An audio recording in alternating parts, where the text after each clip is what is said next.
Kubikwa ukuthi iqembu lemgulukudu ligasele kulomuzi ose-Orange Farm ngomsombuluko lafike labuza umfana wakhona nokuthe uma lingamtholi laphihliza amawindi lasabisa ngokuthi uma libuya lizoshisa umuzi.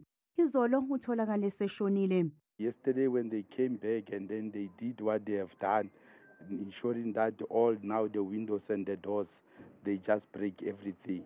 And well, the family was in the particular trauma of the breaking of the windows.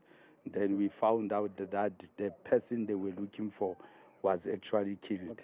Umndeni ohlaselwe uthi usuhlalele ovalweni kanti awusazi isizathu salokhu kubulala.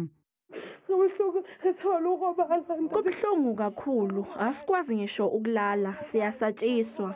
Angizazi izindlela zikamfowethu, kepha ubengafanele ukufa ngalendlela.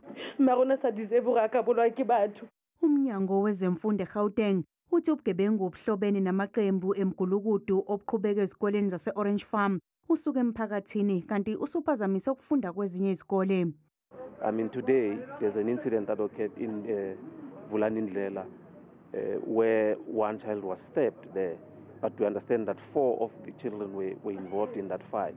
But when you check, these fights are interlinked one way or the other because there's gang violence that is happening in this area. Umnyango wezemfundo uthi usebenzisana nezinhlaka zomthetho ukuqinisekisa ukuphepha ezikoleni ezithintekile ngenxa yobugebengu.